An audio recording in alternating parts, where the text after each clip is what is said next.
story told to me by a friend of mine who's an Aikido master. His name is Terry Dobson. The train clanked and rattled through the suburbs of Tokyo on a drowsy spring afternoon. Our car was comparatively empty. A few housewives with their kids in tow. Some old folks going shopping. I gazed absently at the drab houses and dusty hedgerows.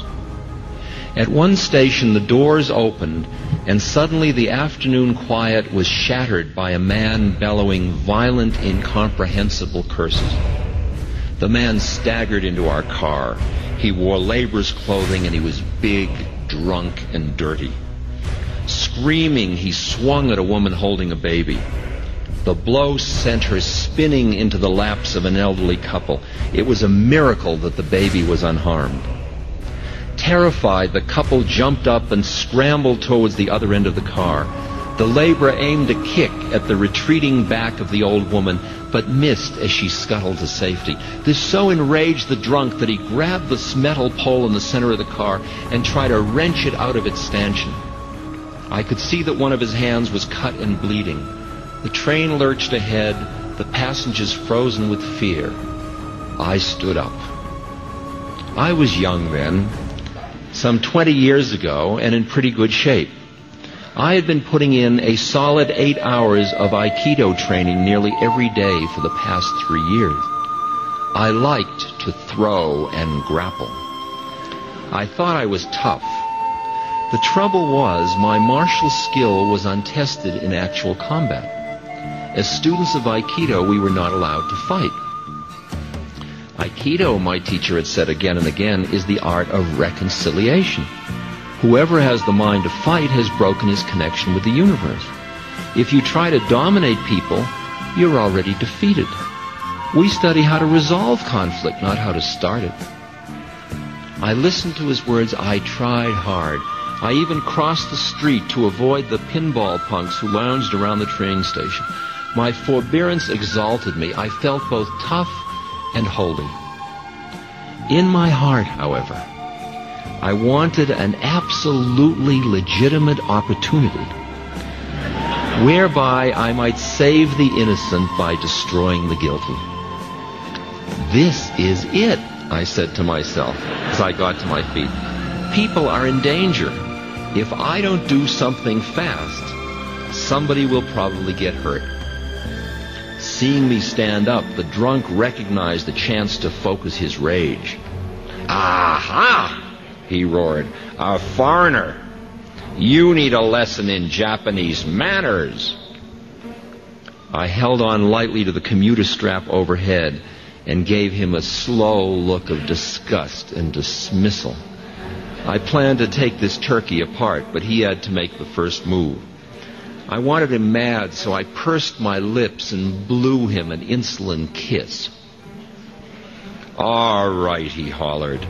You're going to get a lesson. He gathered himself for a rush at me. A fraction of a second before he could move, someone shouted, "Hey!" It was ear-splitting. I remember the strangely joyous, lilting quality of it, as though you and a friend had been searching diligently for something and he had suddenly stumbled upon it. Hey! I wheeled to my left, the drunk spun to his right. We both stared down at a little old Japanese man. He must have been well into his 70s, this tiny gentleman, sitting there immaculate in his kimono. He took no notice of me, but beamed delightedly at the laborer, as though he had a most important, most welcome secret. Come here and talk to me, he motioned to the old man. The big man followed as if on a string. He planted his feet belligerently in front of the old gentleman and roared above the clacking wheels, "Why the hell should I talk to you?" The drunk now had his back to me. If his elbow moved so much as a millimeter, I'd drop him in his socks. The old man continued to beam at the laborer. "What you been drinking?"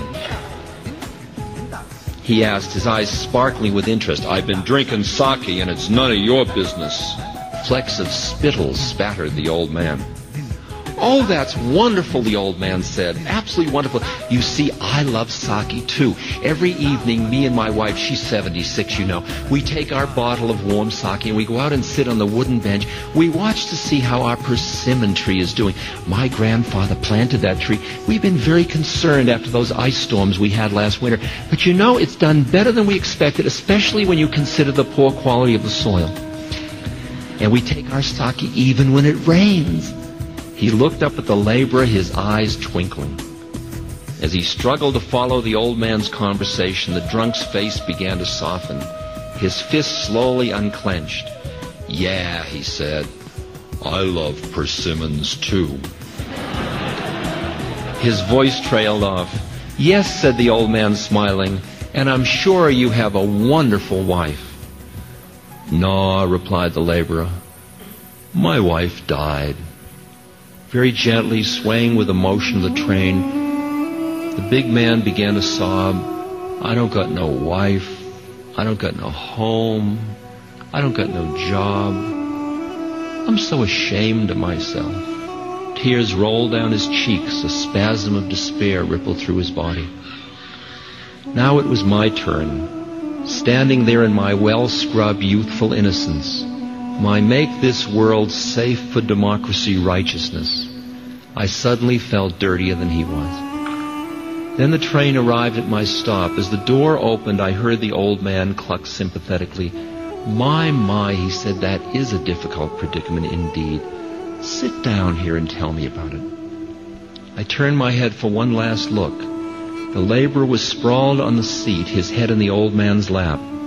The old man was softly stroking the filthy, matted hair.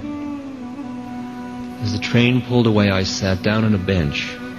What I had wanted to do with muscle had been accomplished with love. I had just seen Aikido in